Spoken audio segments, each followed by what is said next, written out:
Good morning.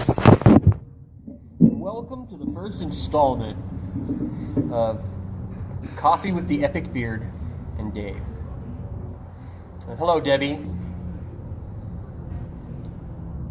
And it says bring them on camera, but I don't think I will, because I don't think many people know how to do it, even me. And Julie, good morning. As I just said, welcome to Coffee with the Epic Beard and Dave. And of course, your participation is always welcome. And apparently, my concerns and good morning, Julie. But my concerns about being banned, I guess, are now laid to rest, and that I believe even more now that was a scam or some sort of bullshit. If anyone knows how to actually get a hold of Facebook themselves, somebody in there that can answer questions or take care of some problems, now please let me know. Wait for you, brother. Then I would really appreciate it, because I've got a problem when I post these live videos. At the bottom of it, it says the number of views I've had, and like the one I just did a little bit ago, it had 3 views. And apparently that was the 2 people that were on it, like you two, and myself, because I watched some of it afterwards and then decided to post it or save it or whatever. But the peace of the morning is shattered by the love of a child. But yeah, and that's okay. That's those 3. But I'll go back to this later, and maybe there'll be 8 or 9, and so I'm curious as to who watched it. And this is not to find out who you. Well, it is to find out who you are, but not to come after you or to say anything whether you liked it or not, because obviously you didn't comment, but or they didn't comment. But just more curious as if they are friends that are looking at it. How many strangers are, because I throw this out onto the public. I don't know. I should find out how they create a view base, because like sometimes when I watch Ted Nugent or some of these others, it'll tell you at the bottom, and they're talking. It says we're trying to build a fan base or whatever, your fan base and or viewers, and they just kind of like riff a little bit, and then they decide, well, I'm just going to get right into it. You can always go back onto my page or whatever, or into my wall, and look it up and scroll for it and watch it again.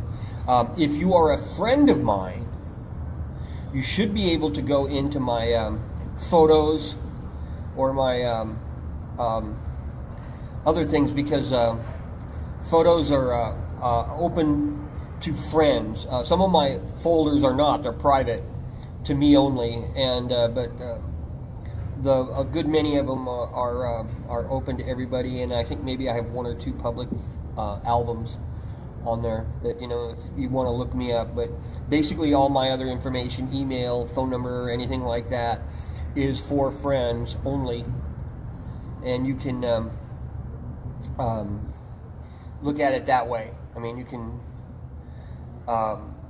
If I were to message you, I would tell you to, or do this right now. I said, if you want to get a hold of me and you want to, not use Facebook or whatever, you can go to if you're a friend, you can go to my personal information, and you can find my personal email, and send me an email that way, and that way keeping it secure and private. A friend of mine, well, someone on my friends list, young lady, really lovely young lady, and a generally good person, but she made the error that she was talking to somebody on a thread, and she posted her cell phone number or her phone number, and it's like, Kimberly, don't do that. Don't. I mean, you don't know who's looking at your post, if they are just friends or just people you call friends that are more like acquaintances or whatever, somebody you don't want calling you or having your personal phone number.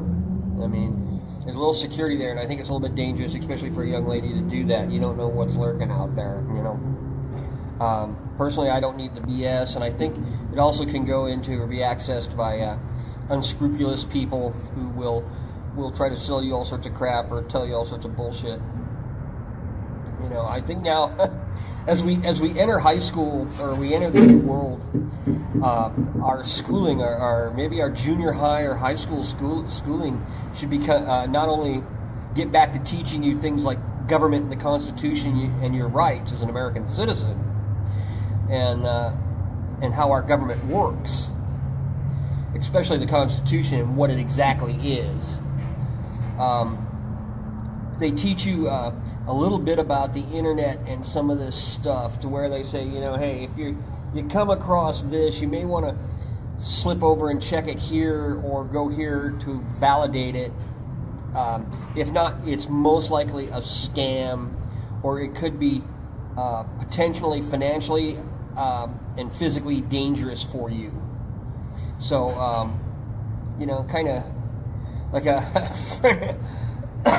friend of mine's mother, or this friend of mine told her daughter, you know, she was on the internet and she was doing something, and she didn't have she had disabled her virus program or let it lapse, and she says, you don't go out on the internet without a condom on, you know. And I thought that was brilliant advice from mother to daughter, you know. It's like, I guess you would say that to your daughter when she starts to reach a specific age, and you know she's probably going to maybe want to experiment, or she has curiosities or whatever, and which could lead for some unforeseen future issues.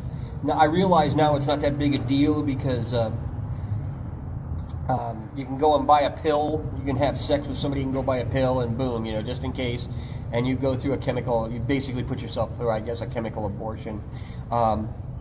This restaurant I hung out, this young girl was very, very pissed off. She was like 17. She was really pissed off that if you're they were going to change the law to 18 or 21 or something like that, that you couldn't get the morning after pill. Or your parents could get it for you, but you couldn't get it yourself. And I thought, you know, my first question to her was, are you planning on having sex? And she said, no. And I said, then what's your concern? I mean, do you know what this pill does to you? Well, it prevents you from getting pregnant. I said, well, it's a little more than that. This is like a chemical abortion. So you're going to go through some things. And I don't know. I mean, you know, we could get on that subject, abortion and Porocon or pills like that, but I think, you know, it is the place of, I don't care what anybody says, it is the place of the parents to try and teach some sort of morality and some sort of common sense and views or whatever to your children. I mean, they're probably not going to have the same political views as you, and they're they're definitely not going to think like you. But I think you can impress on them to try and use whatever brains they have at that time, because I believe it was a neurosurgeons or whatever, or a psychologist or I forget who, has come out and said the brain is not fully formed or functioning until about the age 25. And I guess that's like, you know, like a hard-boiled egg or something like that. It finally cooled, or it finally solidified, or whatever, you know. So I think, you know, and you can see that. I've seen that in that young girl, because I've known her for a few years, and how she's changed. She's now up in her 20s, and she has changed. She is more rational, more calmed down. She's not as boy crazy or whatever you want to use for that, but she seems to be a lot more rational, a lot more level-headed, and I think that has, because she's approached that age.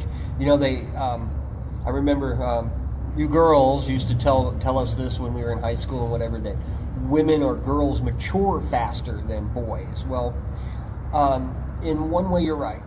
You are right. You reach estrus, or the ability to reproduce, sooner than a young boy, and you also have to start dealing with some definite changes that will be with you until you are much older, until you're middle-aged. So, and maybe that has a little bit of an impact on your mental outlook and maturity. But no, you're just, other than that, you're just like us. You emotionally mature pretty much at the same rate. And boys are a little bit different. Yes, we have our problems through puberty and through. I have to go because I am losing power, and I'll end it there because we're losing power. So good night, all, and thank you very much for watching.